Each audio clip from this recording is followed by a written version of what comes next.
كنت نشرت الصورة دي من تراك اختبار لمرسيدس بنز بيوضح مدى تماسك وثبات عربياتهم، وجت شوية تعليقات ساخرة معتادة من نوعية تسمع عن الطرد المركزي.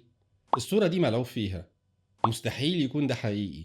وطبعا التعليق المفضل لناس كتير ده هبد. النهاردة بقى جايب لكم الاختبار بالفيديو عشان نشوف مدى صحة الكلام ده. التراك ده عملته مرسيدس للقيام بعدة اختبارات، منها الاختبار اللي في الصورة وشوية اختبارات تانية هنشوفهم برضو سريعا. مبدئيا هم جابوا 6 سواقين باصات عشان يشاركوا في الاختبار ويشوفوا بنفسهم مدى صحته. ابتدوا الاختبار بلفتين في تراك أقل حدة على سرعة متوسطة عشان يجهزوا للاختبار الأصعب. طبعا معاهم مهندس من مرسيدس عشان يديهم كل البيانات ويشرح لهم كل حاجة. بعد ما خلصوا لفتين التسخين، سواق الباص هيدخلهم دلوقتي على المنحنى الأصعب اللي احنا شفناه في الصورة، منحنى بزاوية 90 درجة، حقيقي زي ما انتوا شايفين، لا ملعوب فيه ولا فوتوشوب. سرعة الباص اللي هيدخلوا بيها الملف ده هي 100 كيلو متر. السواق حب يبين ثقته الزيادة فشال ايده خالص من على الدركسيون. طبعا السواقين اللي في الباص كانوا ولا كأنهم في ملاهي.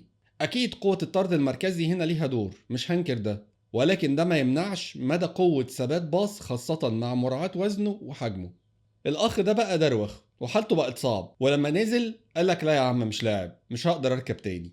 التراك ده زي ما قلت مخصص لعدة اختبارات وفيه أكتر من مسار، مطالع، منازل. مسار بيختبروا فيه الانحرافات المفاجئة مع الطرق المبتلة،